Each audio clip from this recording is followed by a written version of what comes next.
Getting you into the gym was the hardest part. Now I get to have some fun with you. We're going to design your first program, or at least attempt to show you how to design your first program. So I'd probably stick in and stay tuned to this video. We're going to have some fun today. Just follow along, and I'll prepare you for the best part of your fitness journey. Let's do this. Welcome back, everybody. Jacob Brown, certified personal trainer and nutrition specialist. What's going on, everybody? So, today we're going to talk about building your first exercise program. Remember, we got you into the gym last time. Now we got to build you that program that's going to make you succeed. Okay. There's going to be three main topics we're going to cover in this video. Exercises to implement into this program. 2, we're going to talk about the rep ranges or the volume of these exercise programs. And 3, we're going to talk about the cardiovascular or the boring portion of your exercise program. So, without any further ado, let's do this. Number 1, the exercises, the bread and butter of your program, what everybody came to hear about. Let's talk about it.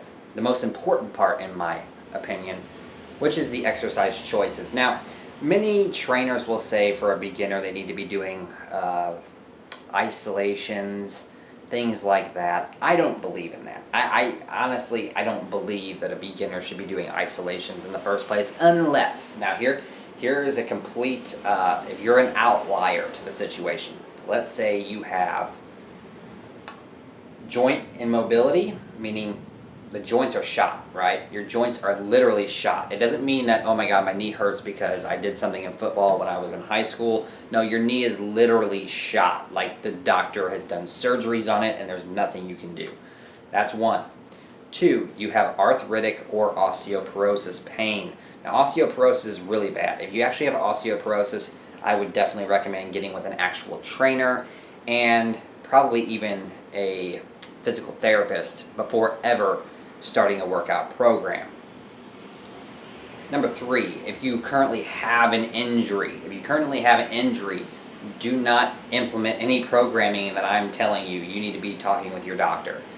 Other than that, like sciatica, there's a lot of people that have it, but sciatica usually there's nothing that many people can do about it except give you some shots.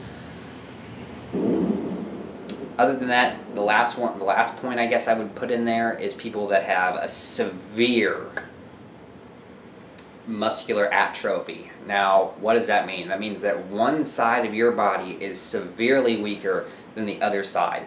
Meaning, like, let's say your left arm is completely, has no strength in it compared to your right arm. Your right arm is way stronger. Then I would definitely recommend getting with a doctor in that situation as well. Now, what are the 4 main exercises? I think there's a big 4 in my opinion. In my opinion, there's a big 4, excluding abs, and we'll get into that in a minute. But the big 4 would be bench press, which everyone's heard of, the male's favorite. 2, squat, usually the female's favorite. Deadlift,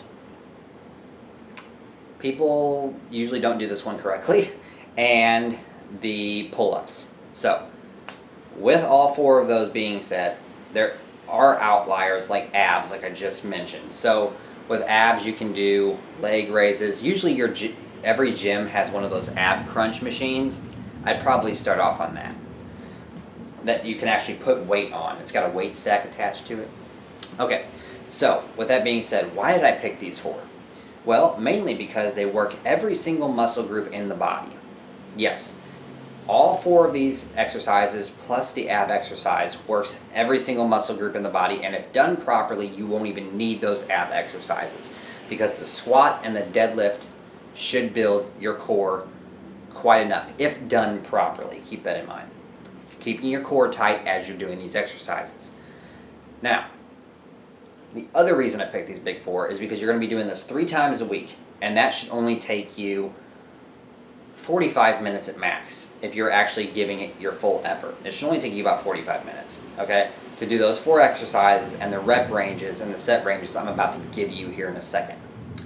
Now, with that being said, like I said before, there are outlying people out there. So if you do need isolation exercises, a chest press at the gym, a machine chest press, usually the ones that are like on those pulley systems. They got a pulley system that actually pulls up the weight. It's usually in the fitness center portion of your fitness center.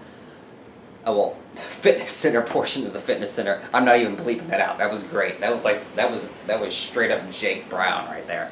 I'm talking about like the the aerobics area or the machine portion of your exercise facility. I'm not gonna live that one down, okay? But no. But I gotta compose myself here.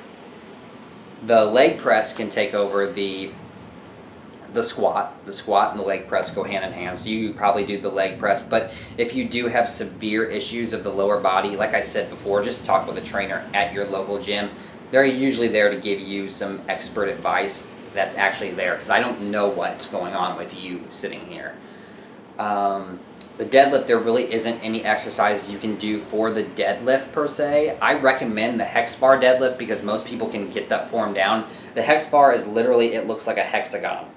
Some people call it the trap bar, whatever. I call it the hex bar. It looks like you're stepping in the middle of a hexagon, okay? And they got handles out to your sides. And I would recommend that one over the conventional just because it's more functional, meaning you can carry the strength that you get from that deadlift over to real life activities more so than you can the conventional deadlift.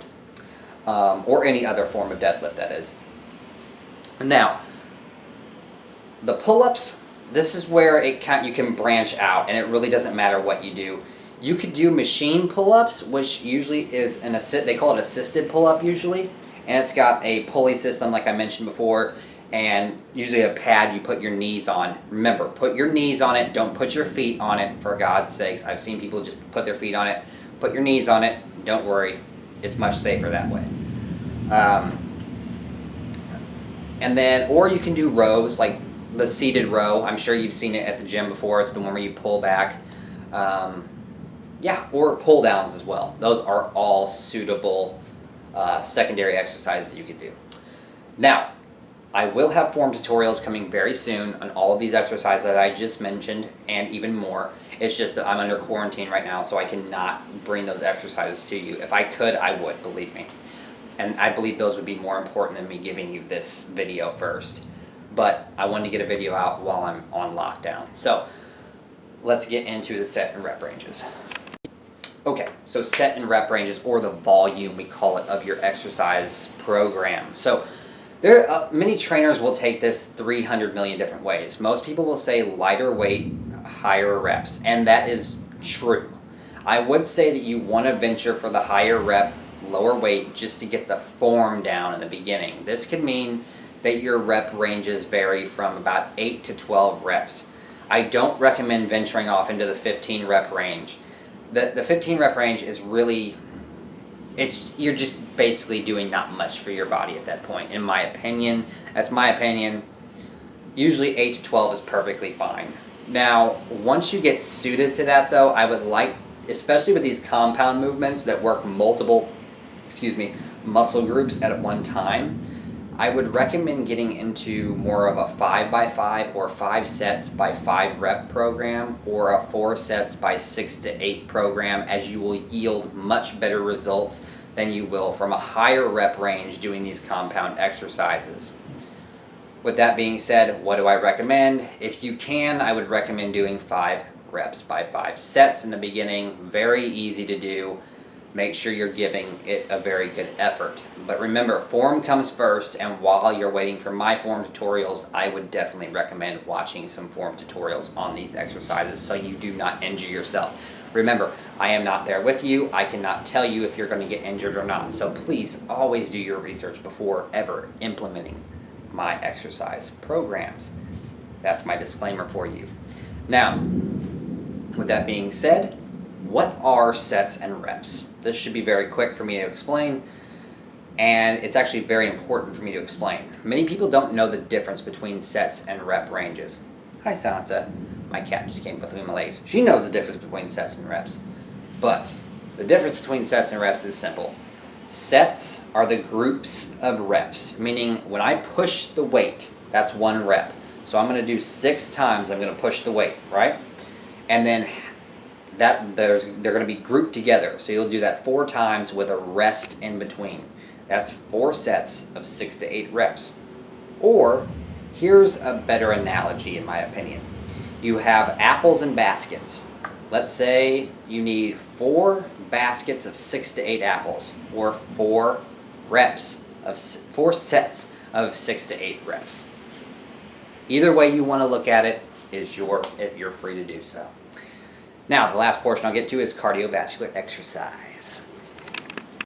Okie dokie. I always save the most boring portion for last because people, if you're still watching, this is what's going to actually yield you the results. I'm glad you stayed for this portion. It's going to suck to do all of this stuff. I know the cardio sucks, but it's very important for this muscle right here. Sorry. That's why they call it cardiovascular exercise. And believe me, with 2/3 of the nation overweight or obese, cardiovascular exercise is absolutely a requirement for your exercise program. It strengthens the heart, the most important muscle of the body, and it actually helps you lose weight. Weight training alone will not help you lose weight. So, the nutrition video first. That's why I posted that first. You want to get your nutrition somewhat on track before we get into cardiovascular exercise. And remember this, you always want to do the littlest amount to yield the most result. Meaning, you want to do the littlest amount of cardio in the beginning so you don't have to do a astronomical amount later on, if that makes sense. So I would rather see you doing LISS cardio, or LISS, low intensity steady state cardio. What is it? So 220 would be the maximum heart rate of an infant, a 0-year-old. Okay? Every year you subtract from 220. So I'm 24. I'm going to subtract 24 from 220. That gives me 196, right? Okay, now for LISS training, we want to be in the 65% range. So if you're following along and if you get kind of math and you know math, I'm not very good with math, but if you know math, you know all you have to do now is multiply that number by 0.65 and you have your answer. Mine is around 127 to 133 is where I keep my heart rate during cardio. Whatever you have to do to get it there. You can do the bike, you can do the elliptical, you can do the art trainer. I'm sure you've seen one of those. If you don't, it's like it's a cross between like an elliptical and a treadmill and like a bike. It's like a mixture of all of those. And a stepper too. I mean, it's like a mixture of everything, and it's really good on the joints. I always recommend the art trainer. I do. It's a great machine. But it actually feels like you're gliding. Sorry, enough of those plugs for the art trainer. But you can do anything that gets your heart rate up to that number, and you can hold it there for at least 20 minutes in the beginning. You want to hold your heart rate at least the 65% range for at least 20 minutes, and then up it over time, getting up to that 30-minute range, because 30-minute is where we want you to be at. Now, I always put my clients on 20 minutes for the first few weeks, and I do this 3 times per week, just like your workout. Your exercise program should be 3 days per week, cardio 3 days per week, and you want a day in between. So you want to have Monday, Wednesday, Friday, or maybe Tuesday, Thursday, Saturday. It doesn't matter, but you want a day in between so you can rest. Now with the cardio, it should take you altogether about 30 minutes anyway, because if you're doing 20 minutes, yeah, okay, 20 minutes, you're doing 20 minutes, you're going to want a 5-minute cool down and a 2-minute warm up.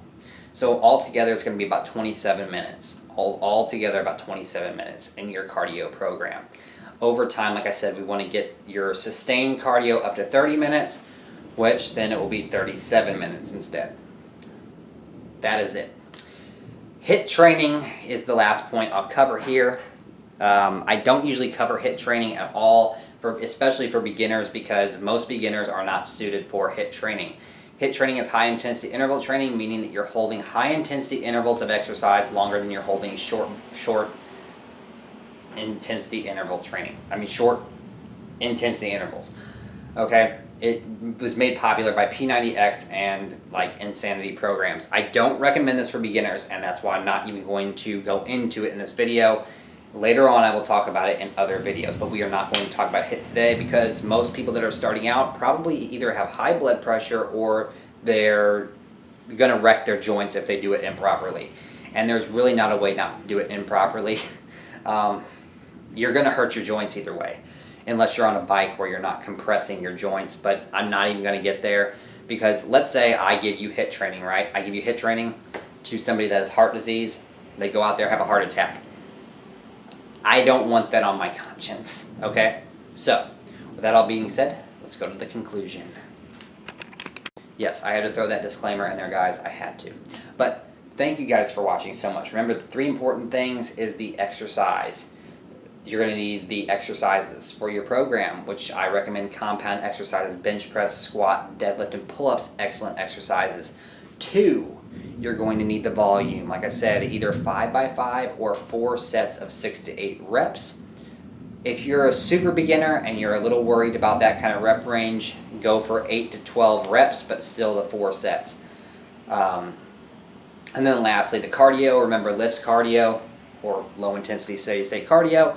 That is 65% of your maximum heart rate, and your maximum heart rate is 220 minus your age. Alrighty, thank you guys for watching. Remember, just be aesthetic, and I'm going to go enjoy the storm.